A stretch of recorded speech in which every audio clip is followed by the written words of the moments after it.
we do it well. Today, I want to talk to you about how often you should update your estate plan.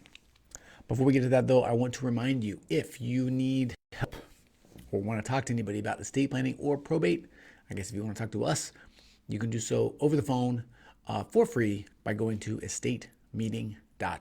All right, this is something that I just get asked all the time. It's something that I talk to clients about, particularly when they come in and sign their documents. And it's kind of important because you don't need to update your plan too much or too little. You sort of want to do it like the Goldilocks way, just right. And depending on what the documents are, that's going to kind of dictate and your sort of your life circumstances when it's time to update your plan. So most people in their plan are going to have several documents: power of attorney, medical power of attorney, healthcare directive, disposition instructions, will, and maybe a trust. But the will and the trust sort of go together. Whether or not you want to update them is going to be very, very similar with what we talk about today. All right. So let's just run through each of these and when you should update them. First things first, power of attorney. For my clients, I have them come in and we sign new powers of attorney every 3 years. I don't charge for this. Typically, we just print out a new one and sign it. The reason I do this is because financial institutions are probably the most risk-averse group of businesses or whatever you want to call them I've ever seen. And the longer a document sits, the more nervous they get about it being a good document or a bad document. Now, obviously, if you have executed a power of attorney, or if you have a power of attorney with someone, and they are suffering from dementia or Alzheimer's, or they're in a coma, and they have been for years, you're not going to be able to re-up this document. But that's okay because they've been incapacitated that whole time. So you're not going to have to worry about that.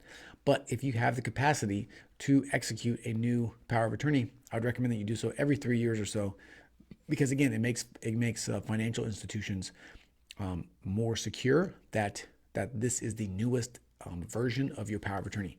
What they're really afraid of is somebody walking in with like an old power of attorney and using it when they're not supposed to. And even though banks technically aren't responsible for those things, they don't like to do that. So, by the way, Justin says, KC say what? I must admit, I'm not a Chiefs fan. I was working out today already, and I wore this hat to work out in. I'm a Seahawks fan. Okay, let's set the record straight. Seahawks all the way. Also, I'm not a Wazoo fan either. Okay, Jayhawks all the way. Right here, baby. Right here. Where are they? Even though it's backwards. Oh, it's not backwards. Jayhawks all the way. Okay, so let's get this clear. Let's get this straight. We'll just set that. We'll set this one right there.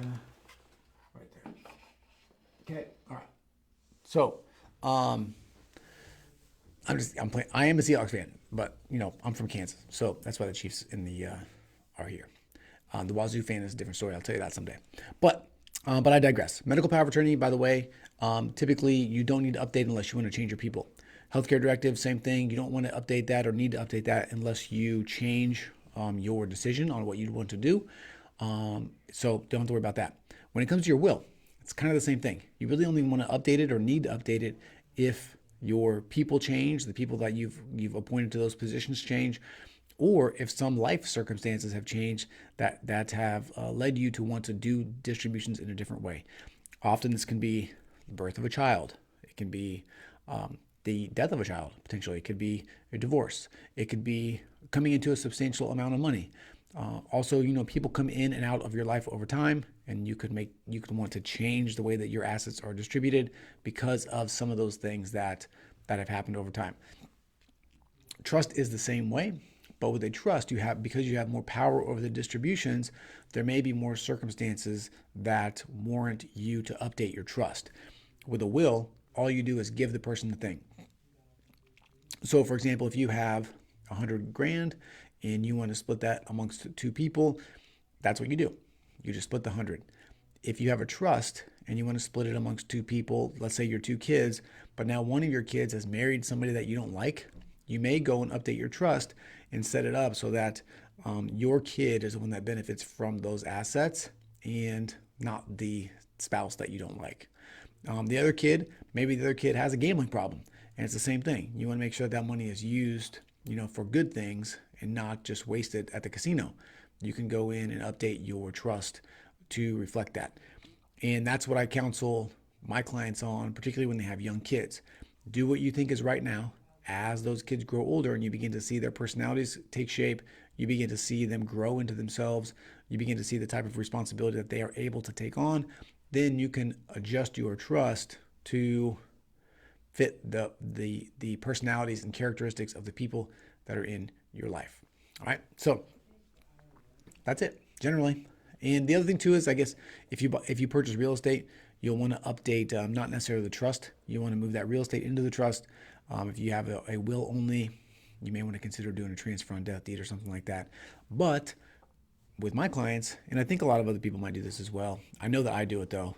Every year I reach out to you and I say, hey, it's been a year since you've done your estate plan. Have any of these things happen? And there's a big laundry list. And I say, if any of those have happened, let me know. We can talk about it. And if changes or updates need to be made, then we can make them. If they don't, then we won't. Okay, that is it. As always, if you like this video, hit the like button. If you know someone needs to hear this, please share it with them. If you have a question or comment, please leave it. And if you want to talk more estate planning or probate with us, you can go to estatemeeting.com, set up a time to talk with us over the phone for free, estatemeeting.com.